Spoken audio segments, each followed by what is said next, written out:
Welcome everybody to this episode of Beers with Bill. It's my pleasure to welcome the owner and brewmaster at Wavemaker, Scott Pautler. Scott, welcome to the show. Thanks for having me. I'm excited to talk beer. We're gonna start with Warrior tonight. You want to talk to us a little bit about that? Absolutely. This was a new one that we did. It's a Kvike IPA with Amarillo, Mosaic, and Idaho 7 hops. We released it in January. It's very, very delicious, juicy, hazy, unfiltered IPA made with Kvike. We used Voss Kvike for this one, and it comes out with a lot of orange zest, and like the skin and zest of an orange just smells. It erupts from the glass with those aromas and flavors. Actually, I haven't poured myself one yet. I think I'll do one of those. It's a fun one. We don't use Kvike very often, but when we do, we always go away, and we should use this more than we do. Yeah, it's a very unique yeast. It ferments very warm and hot and fast, and creates a lot of unique flavors you can't get otherwise. And it's always fun to have it in the mix in between other various IPAs, for sure. So what temperature were you fermenting this one at? We did at the lower end of the range. I believe it was 27 or 28 Celsius, something like that. We've used the Ebergarden Kvike from Escarpment Labs in Guelph before. And that one we let it rip up to 34 or 35 Celsius, which me as a brewer, I was like, man, this is crazy, you know. That's right when it was coming out and becoming a new thing, and I was like, oh, this is fun. This is a little different. But I definitely prefer it at the lower end of the range for a little more cleaner flavor, for sure. But it still has that Kvike twang it has there, which is nice. Yeah, it's a fun one. So you got an anniversary coming up. Yeah, we just had one actually last weekend. It was 3 years and 3-year anniversary, so we've been open for just 3 years, and it's been quite the ride for sure. The first year we had one whole complete year before that first initial COVID lockdown, and so we had a good year under our belt with a lot of loyal fans who we've developed over that year. A lot of people from the neighborhood coming in and supporting us after that, for sure. But that first year was a lot of fun, and met a lot of great people, and since then our community has grown and grown and grown since then. Yeah, so it's been a crazy 3 years for sure. I can imagine, just opening, having a year under your belt, run into the pandemic, changes the dynamics of who you're selling beer to and how you're selling beer. 100%. Yeah, we before that happened, we were primarily a tap room and supplying bars and restaurants with our kegs, and we had some cool imagery going on, but it was kind of, I was doing it myself on Adobe Illustrator. I'm definitely not an artist, but I kind of had a vision of what I wanted to kind of put out there, and it became a little more important and in some of the next moves that we were doing to create some new imagery for the beer and put a focus on that, and going from being bars and restaurants with a name on a chalkboard, and we were like, cool, that's us. And then we've definitely grown a lot since that has happened. But yeah. So Andrea is curious, when you're brewing with Kvike, do you allow the temperature sort of have a rise and fall, or is it really important to keep it steady? Yeah, that's a good question. I just read recently, Escarpment put out an email, must have been a month or two ago, about maintaining your temperature while you're fermenting with Kvike. And I always kind of thought letting it rip would be good, and we've done that in the past, and it's been successful. But we've for the past two times we've used it, we've let it maintain at a temperature that we chose, and apparently that gives you more thorough results. Yeah. So how did you arrive at the temperature you were doing this one at? That's a good question. I just kind of thought that at the lower end of the range, it would give you a bit more of a little less, Kvike flavor and a little more neutral, while still getting that unique characteristic that it provides. And yeah, I think it was 26 or 27 Celsius, and it gives a lot of like orange flavors, like lots of that going on. Where it did get some other a little warmer. I get a little more heat, I guess. I don't know what the right way to describe it. It has a very particular, for me myself, it has a particular flavor when I do it warmer than if I did it colder. So I just prefer a little lower myself. Gets a little funkier, doesn't it? It does. It's a lot of fun though. Like it's great, and we do one maybe once a year, I guess. And this one was a new one, and it was a lot of fun. Yep. We've done one with a Brothers Brewing Company in Guelph that we call Enthroned, which was it's kind of a fun one too that had citron mosaic in it. That was a full on juice bomb for sure. Now, one of your first releases you did with Brother, did you not? Yeah, that was Enthroned. Yeah, that was a lot of fun. We've actually got one coming up.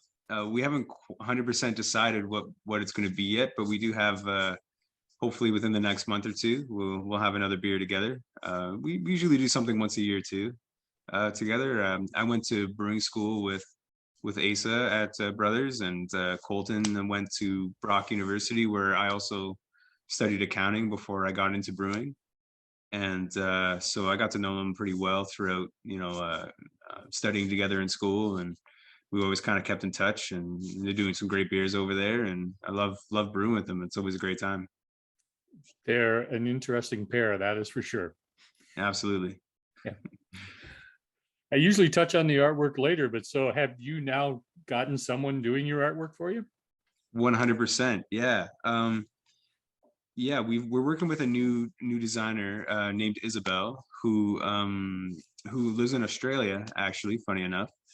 Yeah, I found her online. I was just going through my friend Parker, who was doing the artwork for the past year and a half. He recently had a baby, and I congratulate him a lot for that. And yeah, he got married and had a baby, and then he just said to me, I can't keep doing it for you. I got too much on my plate. And I was like, I totally understand. Yep. Baby comes first. I get that for sure. So yeah, I was kind of just looking for someone to help us move forward with that. And then I found Isabel's artwork online, and it looked really good. And she does album covers for bands and hip hop artists and stuff like that. And yeah, I saw her artwork. I think it was cool. And then do you want to do some beer artwork for us? And she said, yeah, totally. So yeah, we've done a few with her already. And the Waffles being the first one that she did. And Electric Wind was also her second foray with us. And I just posted on Instagram about an hour ago our new lager beer artwork, which I can give you the inside scoop. I'm going to reveal it tomorrow, but we're in the beer store for lager beer now in 7 stores in Waterloo region. So that's fantastic.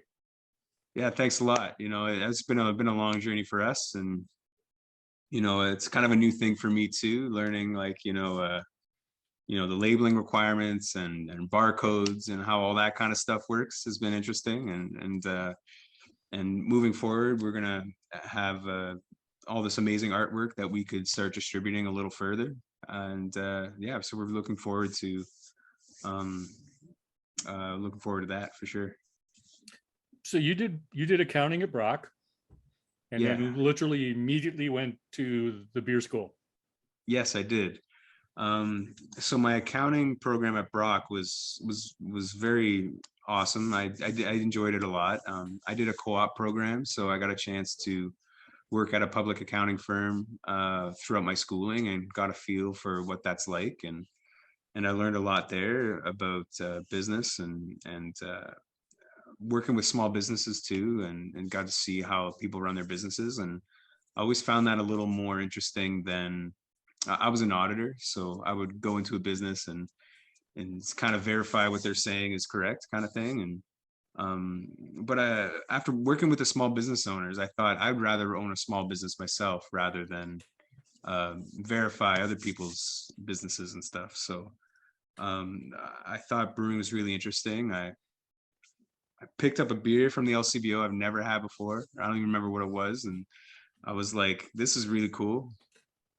I want to try this out." And then I just got hooked. I was like, well, is this what this stuff can taste like? I had no idea. And I was drinking light beer at the time. I used to drink Bush, and I started with imports too. Like I'm of German ancestry, so I used to drink a lot of German beer I'd find at the LCBO, and then I tried this Ukrainian one, Slavutic, which I really liked at the time, and a couple others that were really, I would just like pick them off the shelf, the Polish ones and those kind of things. I kind of started getting into those, and then I couldn't stop reading about it. Instead of studying for my final accounting exams, I was studying like how to make beer. And I was like, well, I think I know where my heart is. I can just imagine Mom's reaction. Actually, yeah, she's an accountant too. So she was, and my dad's an artist. So I got definitely both angles of from that, where my mom was like, why do you want to leave a steady accounting job where you're getting paid a good salary to go back to school and start from scratch? And my dad's like, follow your heart, do what you want to do, because like you're creative too, and so I'm definitely a good blend of both of my parents, where I've got that analytical approach where I also have the artistry and the passion for following your heart and doing what you love to do. Oh, I look forward to sitting down and having a beer with you at Wavemaker. We can exchange stories of my mom. Can't you just be normal like everybody else and work 9 to 5? 100%. Like, nope, not at all, Mom. Exactly. You gotta do what you want to do, and that's one thing that my grandfather, who's my mom's dad, who's German, so I call him my opa. And my opa said, yeah, he's like, I asked him, like, what do you think I should do? And he was like, yeah, like you should definitely follow your heart. If you want it, if you can do it, and if you think you can do it and make a living with it, you should do it. And yeah, I haven't looked back. That's good. So I got some questions about what you were doing after you were done school, but let's switch to the Waffles. Yes. Mm-hmm. Okay, so this beer is a lot of fun. I was just eating some waffles I buy, and they're in like a pre-package. Actually, I have some right here.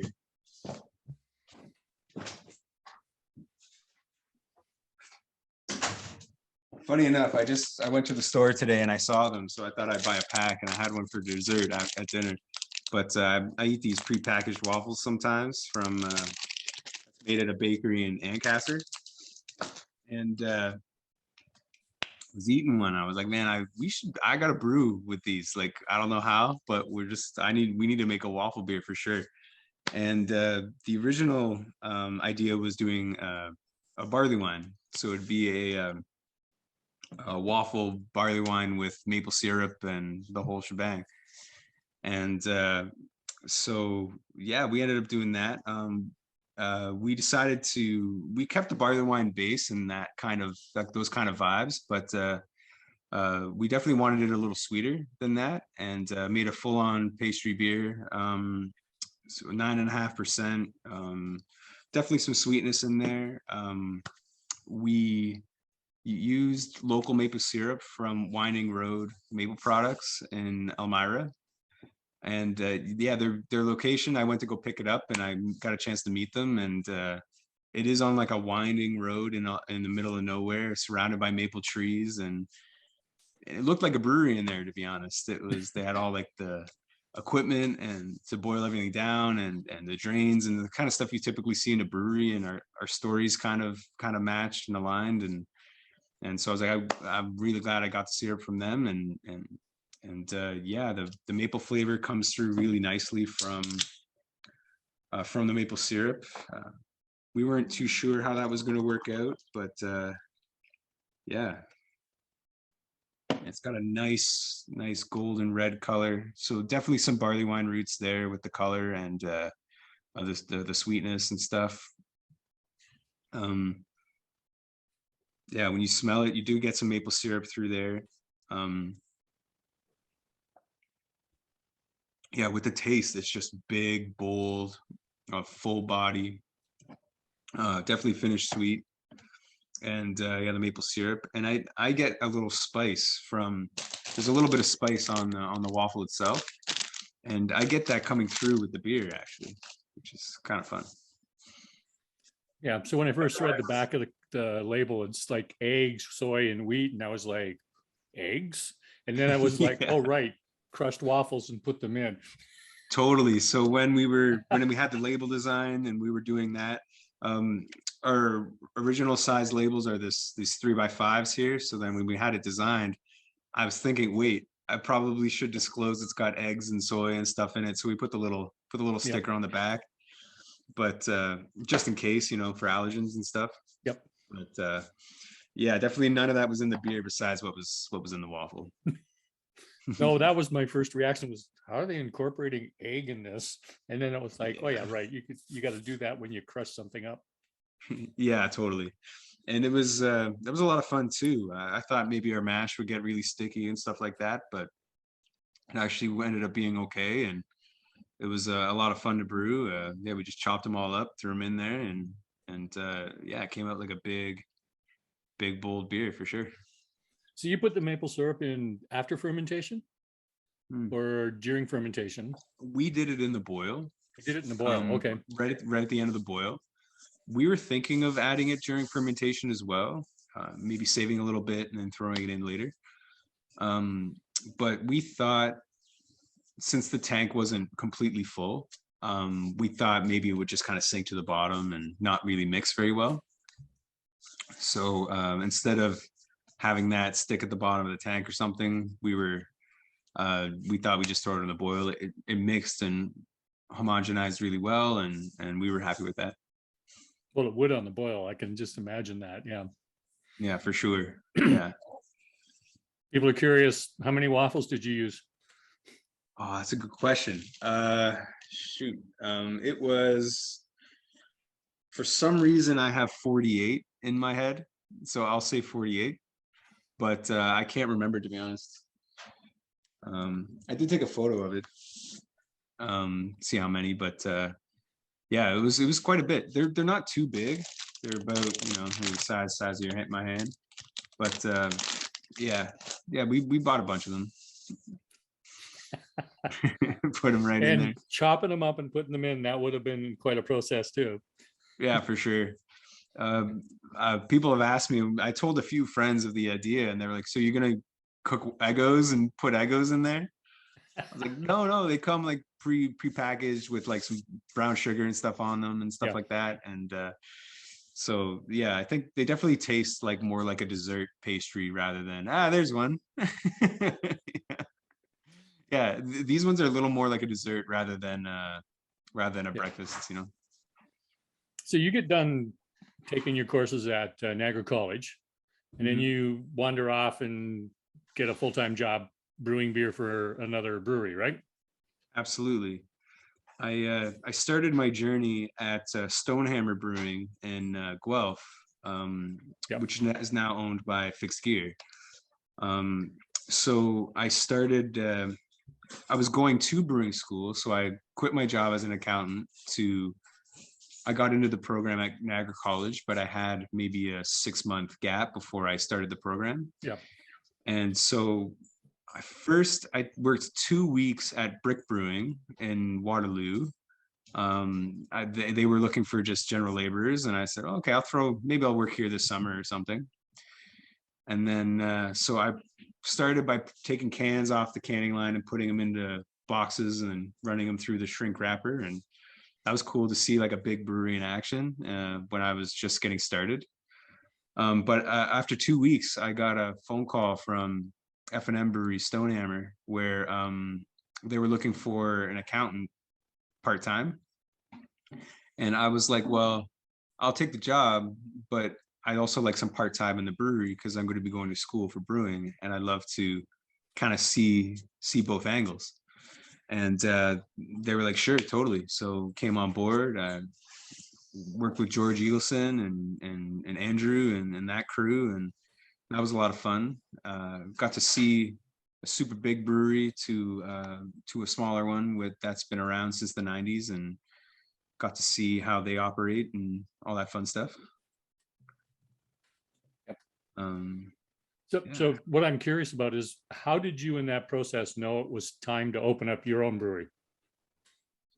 Yeah, like I really got a chance to see while I was working at other breweries. I was lucky enough to be part of 2 other startups. After Stonehammer, I went to Lake of Bays Brewery for my summer internship while at Niagara College, and then I was lucky enough to work at Osthouse while they were just launching, and it was really cool. I got a chance to work with Kevin Somerville, who's a good friend of mine, who's one of my old mentors, who I still talk with to this day about yeast and fermenting, and he's totally knowledgeable in all things yeast, and so I still ask him some questions from now and then.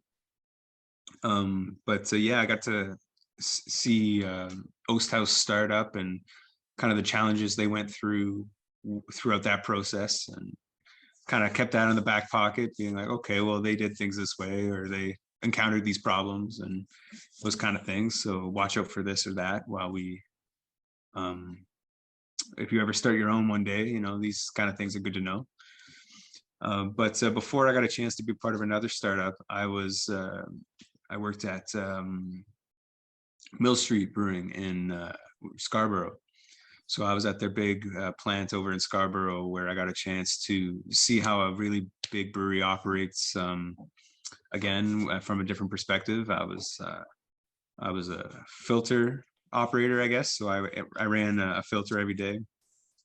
I was also a cellarman, so I got a chance to clean tanks, and these are 480 hectoliter tanks. They're really big, and I hear they're even bigger now, and stuff like that. So it was cool to see like how a small brewery like Stonehammer would operate versus a really large one like Mill Street, and kind of what it takes to do both. Yep. Yeah. After Mill Street, I was hired to be the head brewer at Old Flame Brewing Company in Port Perry. Yep. So they opened in 2014, and I was a part of their growth until mid 2017. So they started at a really small scale and ended up growing to be pretty big, with a team of maybe there was three brewers working 24-hour shifts at the time and just pumping out beer. And it was really cool to help grow a small brewery, just starting from scratch, start to finish, to grow to be pretty large. And that was really interesting and very I learned a lot throughout that process of what I would do and what again, troubles that came their way and stuff like that. So at that point, I was deciding to, I think I could do it for myself, and it was at that point where I decided to leave and start my own brewery, and I haven't looked back. What was it like looking for a space to begin with, and then finding where you are now? That's really interesting.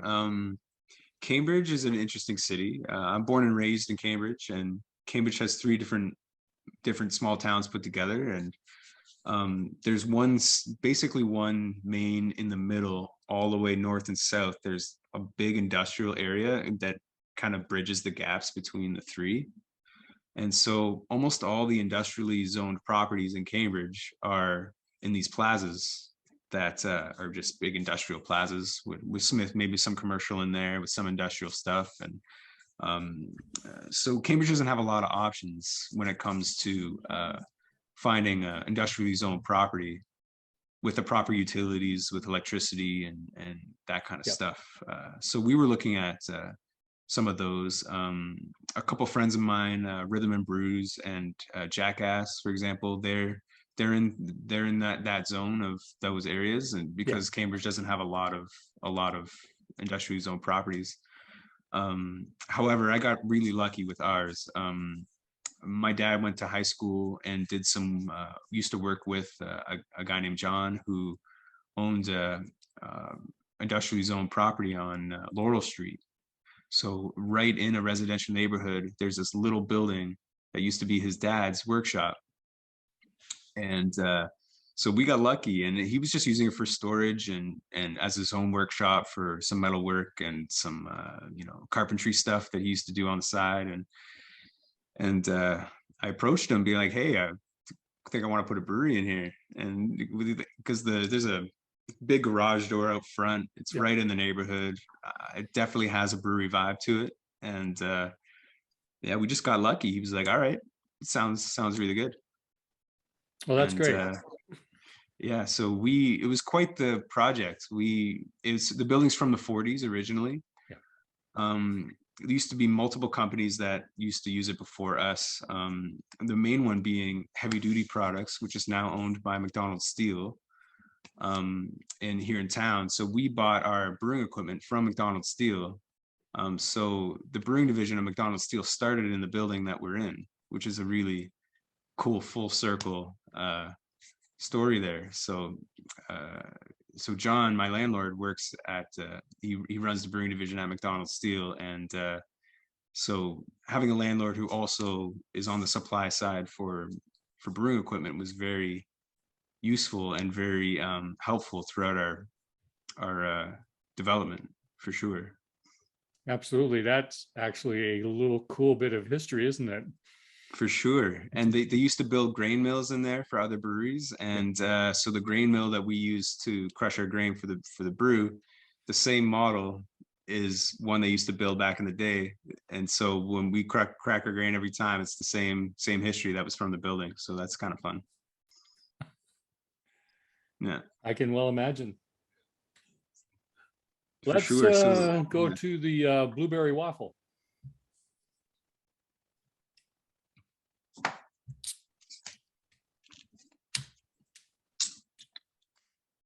Yeah, so this one's the same batch as the waffles, just with some additional blueberry in there.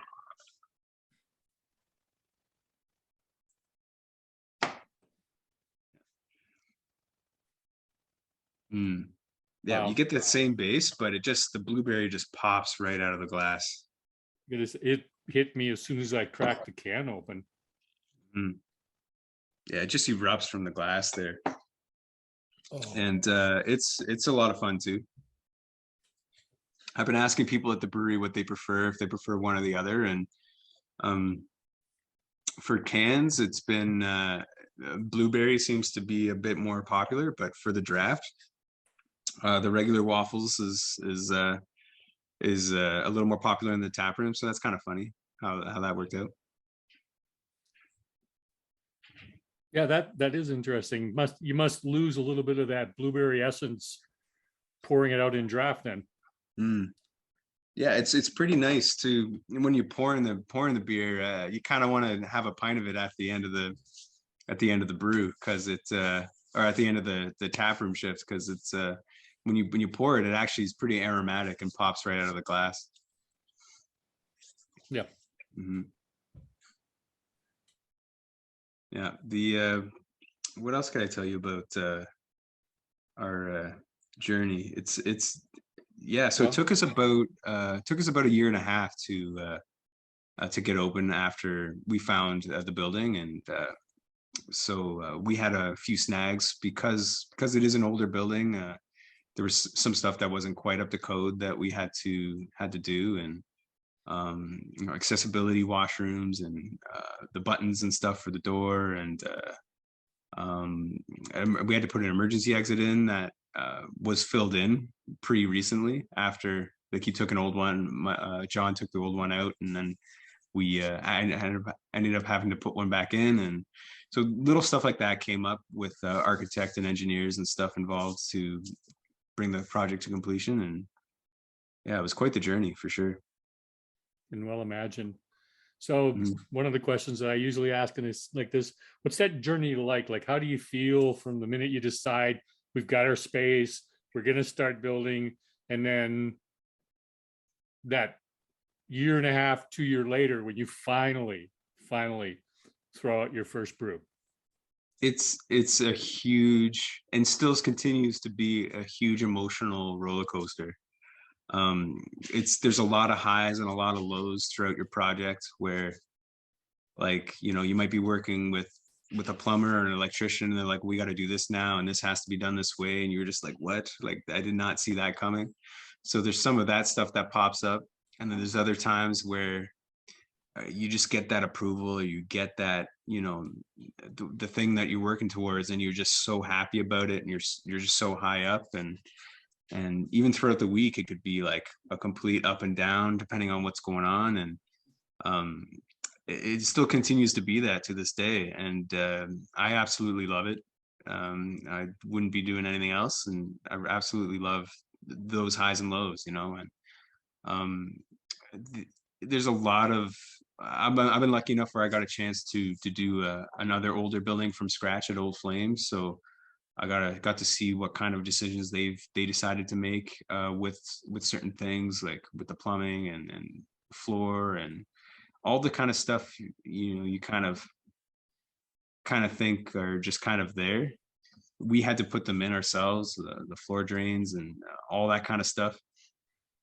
But the fun part was that we got a chance to do everything from scratch, where we could do whatever we wanted to the space. John basically said, I'll give you a box and you can make that box a brewery. So it was like really cool. So we got a chance to decide how we wanted to have our tap room and where we're putting the tanks and stuff. And we have an open concept tap room for anybody who might not have been to the brewery. So all of our brewing equipment's right there. You're sitting right beside it. Everything that we use to make the beer, you can see it. You can smell the grain in the space. Like, it's a very brewery focused brewery, I guess. So you definitely get a chance to see how we run and operate. And actually, my wife just gave me a poster here that with some photos on it, actually, that my parents made me while we were doing that. It features some of the old pictures we did, like, oh, here's the licenses we had to put on the door and some of the engineering designs. And this was a fun one. This one here is like a before and after shot of the building. There's what it looked like before. There's me standing there, and then here's it completed afterwards. So you got to see like the outside, what we did there. Yeah. So, and yeah, raising the tanks up and stuff. Got a chance to, like, do kind of decide where we're putting everything, and after the floor and everything was done. So it's been quite the journey for sure. I can imagine. And there's so much romance around being a brewery owner, and then you get the reality of the ups and downs like you just described. 100%. And it requires a certain skill set, I guess, where you have to tackle absolutely everything. At least from my perspective, we're as a small brewery owner, I own the brewery 100%. So I've been really lucky in that regard, where we did almost everything with loans. So I owe the bank some money and stuff like that. But I'm lucky enough where I'm a brewer through and through. So every decision that we make is to make the beer the best possible beer we can make. And we're very focused on making a high quality beer. And any equipment we needed or any decision that we make for the brewery is about, is it going to make the beer better? And let's do it if so. Is there any style of beer that you have wanted to brew, but you still haven't got to yet? Oh, that's a great question. Yeah, there's a few. If you come to the brewery, you'll see what I mean when I say that we're very limited on space. Um, we use it as the tap room too, and we've got a lot of chairs and tables, and we just bought a new canning machine last fall, so that's taken up a big chunk of space now. And then we've got the cans and cardboard and like flats and stuff. And so we would love to get into some barrel aging and some long barrel aging projects and that kind of thing. We Matt, my assistant brewer, myself, we love those kind of beers, but we are very limited on space, and we can't really do it at the moment. But there is some room to expand in the building. We have a backspace that my landlord's currently using for his carpentry work and stuff like that we're in discussions to take that over for the brewery, and maybe within the next year we'll be able to have a bit more room when we could have some fun with some barrel aging and the bourbon barrels, all that fun stuff. I hear you on that. Yeah, that's a lot of fun. It does take space. Yeah, And and it's for sure. So a lot of like the barrel aged sours and the spontaneous brews and all that kind of fun stuff. I absolutely love that stuff. But we haven't had a chance to do that ourselves yet, with kind of how our brewery's currently positioned with our space, I guess. no. Well, when I stopped in the Friday you weren't there and I chatted with Matt, I got to wander back and take a look at the canning line. So That's great. Yeah, it's brand new, made by Workhorse Canning in BC. It runs well. We're really happy with it. And that's a big step up for us. We were using like a 2-head filler to fill 2 at a time, and it would do about 2 a minute, where now we're doing 20 a minute. So it's quite a big step up for us. And we sprinkled in some mobile canning and stuff like that to help us move forward with some bigger canning runs and stuff. I hear you on that. But that has become problematic for most people. You've got to book it so far in advance because they're so busy. Yeah, the pandemic really brought that out. There was a couple companies that were in the space at the time that we utilized, and at the beginning we got everything booked in, everything was fine, and then all of a sudden that second year was everybody had everything booked up. They were booked up for the next year, and like every day. So, and even some of them on weekends and stuff. So it was nuts. So we just decided to kind of find a solution for us that would work, and we settled on a Workhorse canning machine, and it's running well, and it makes great beer, really low oxygen levels, and really treats the beer well, I guess I should say. So we were really happy with that. With when you're making an investment to get a quality product through that is nice. I'm curious, why Workhorse? Yeah, so they're a new company too.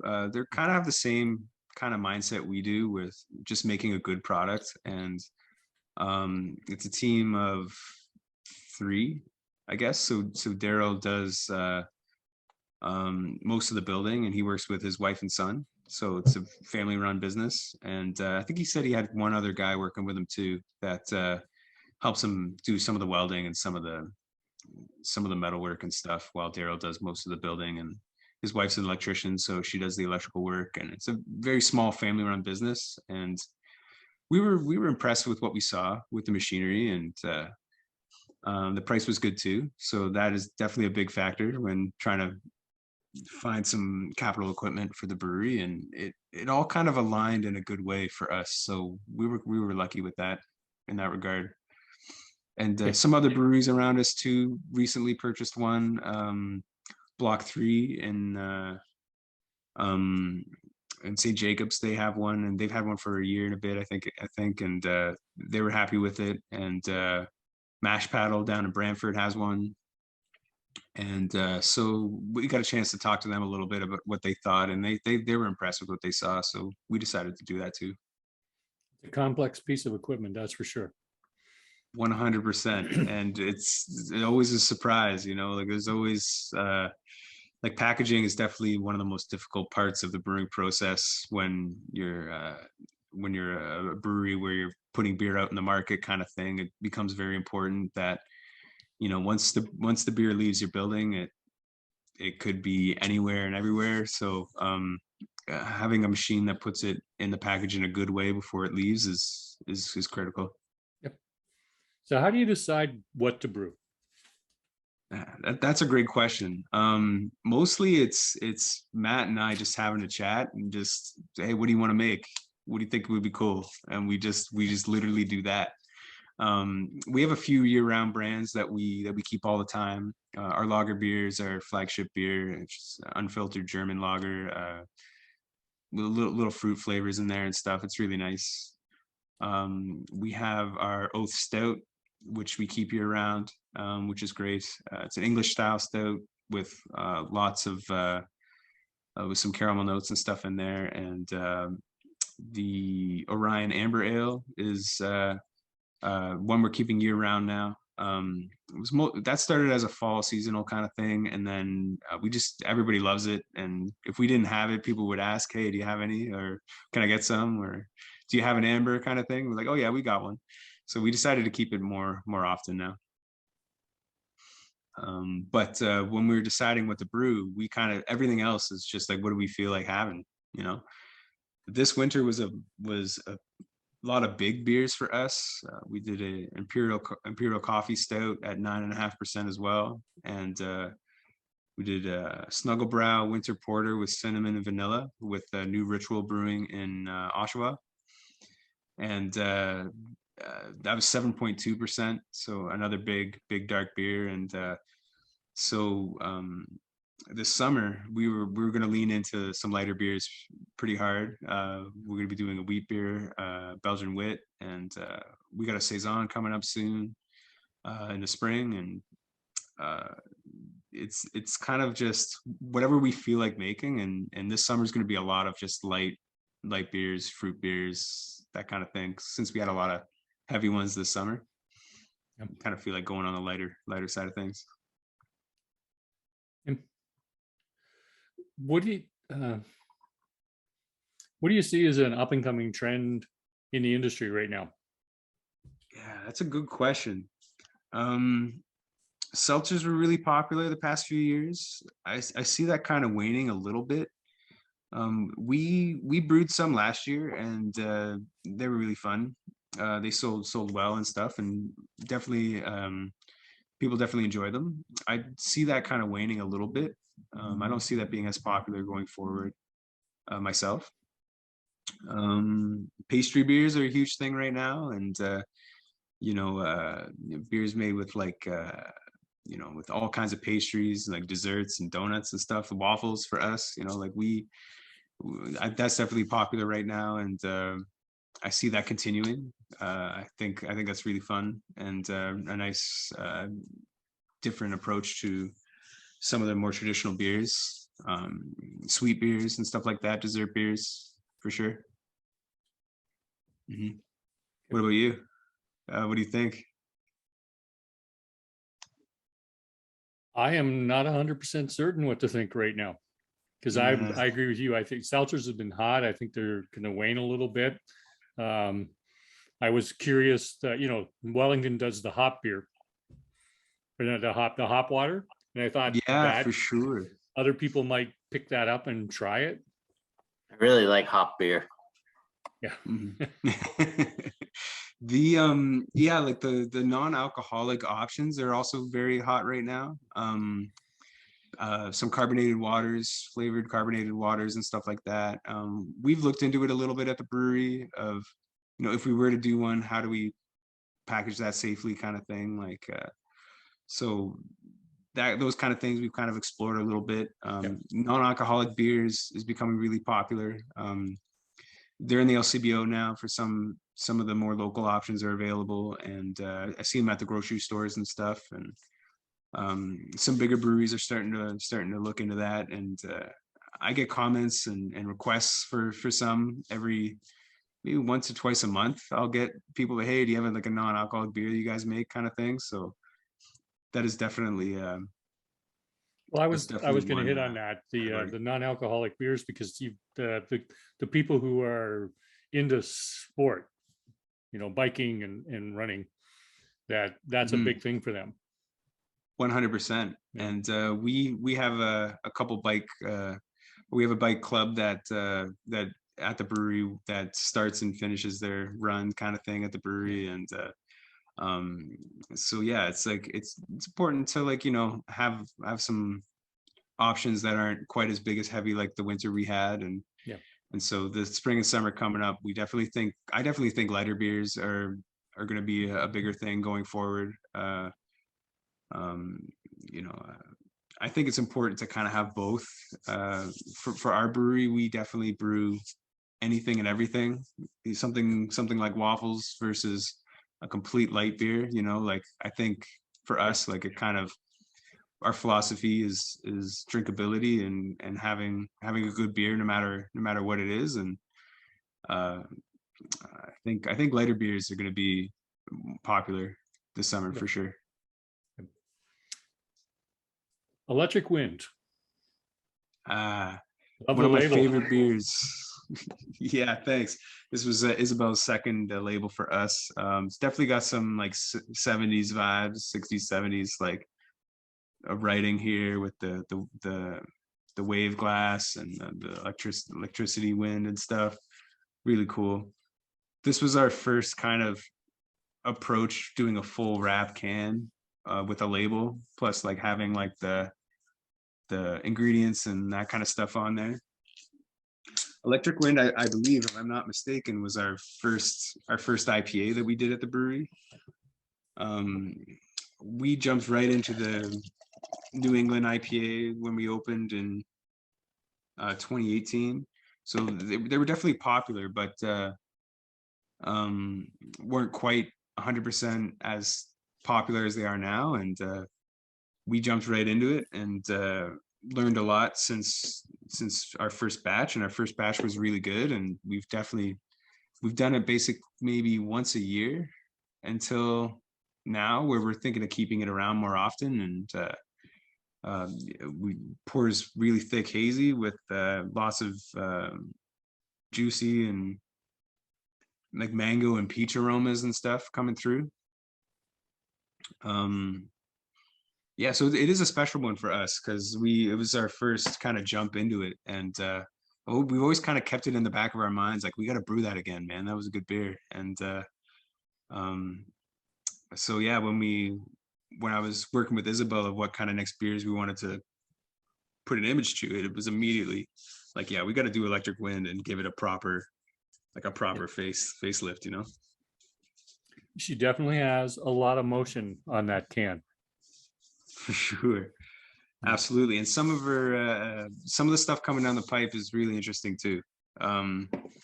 Yeah, like the saison that I was talking about, it's going to be a dry hop saison. So it's got I don't want to give it away, but it's really vibrant and really big too. And so it's very like a lot going on, but looks like really set and appropriate. You know what I mean? Yep. And so yeah, we're really happy with what she's been doing and kind of helping us take us to the next level.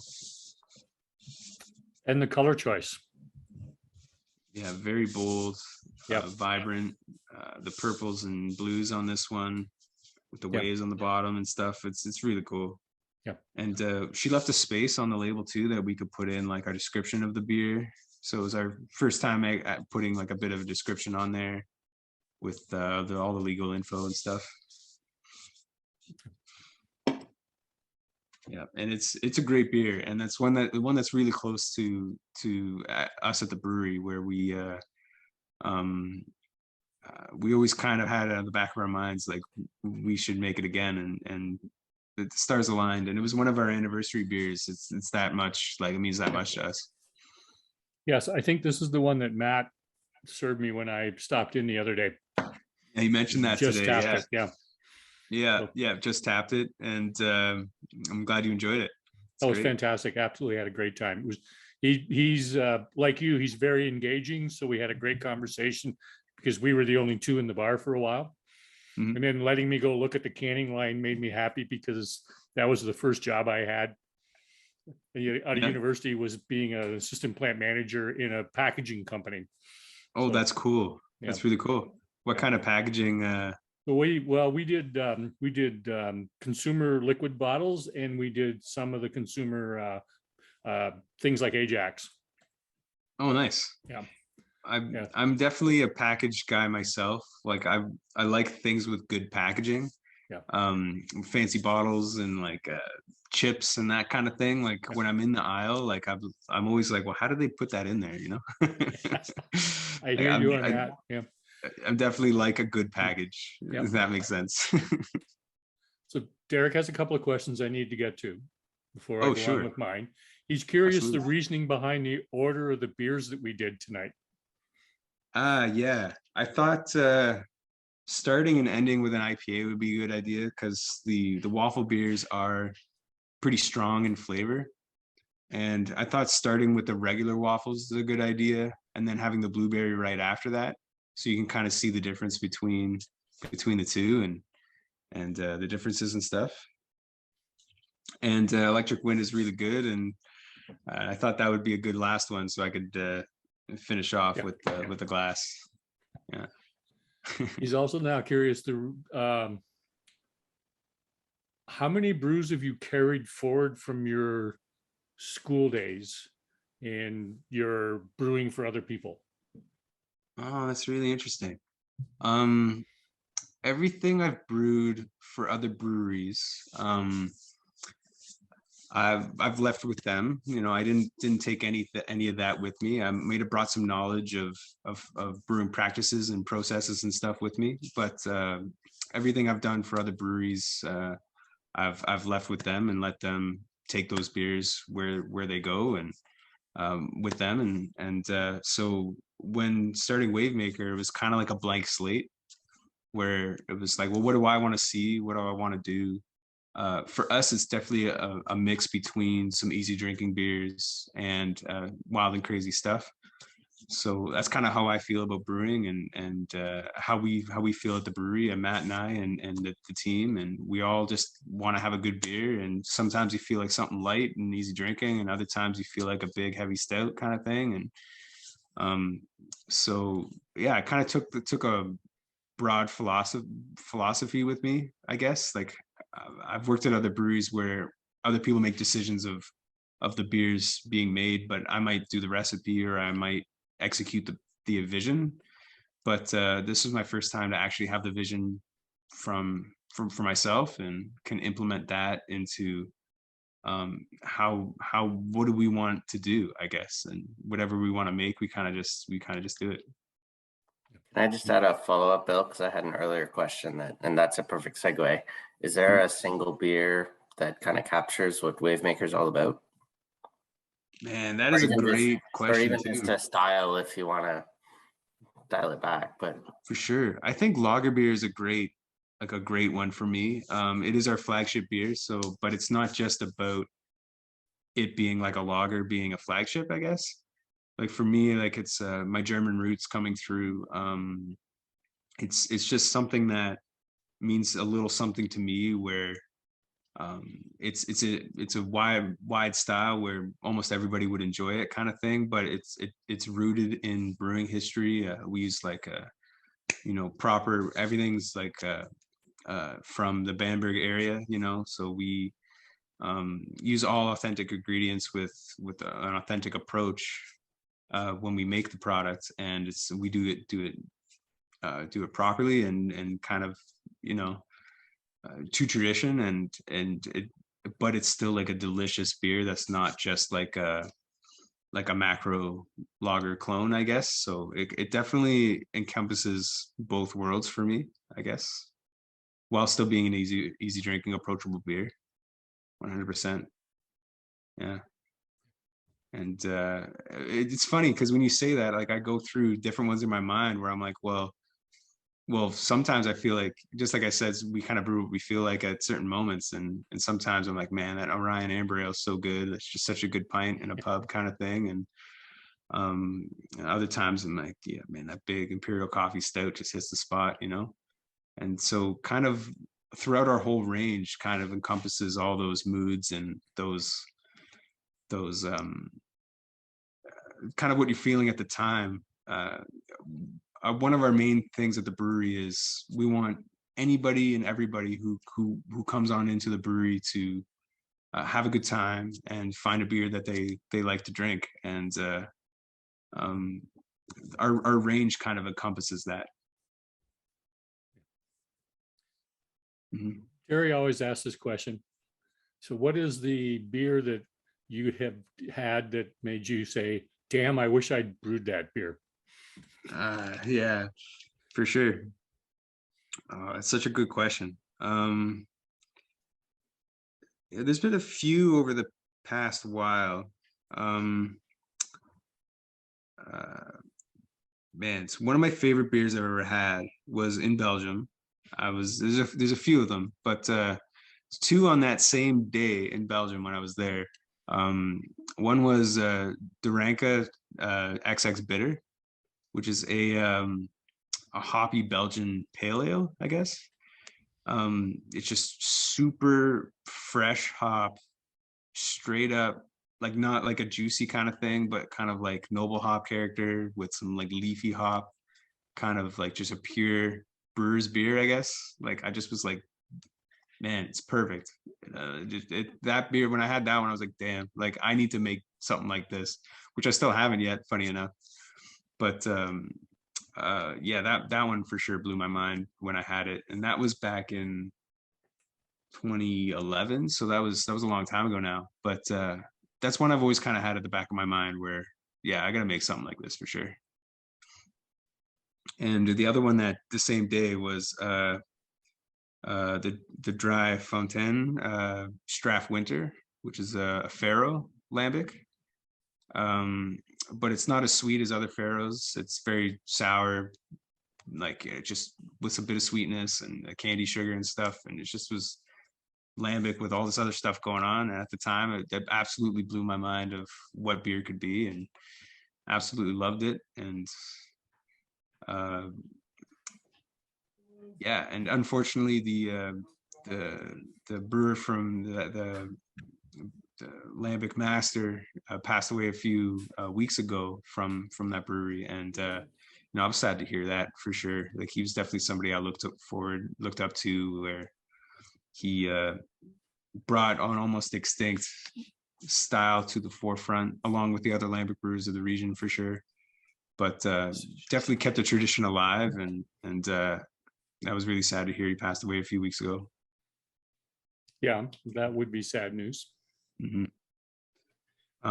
So we hit yeah. the top of the hour. Do you have a few more minutes? You want to keep talking? For sure. Yeah, absolutely. Okay. So I have a couple of questions that I want to sort of end on.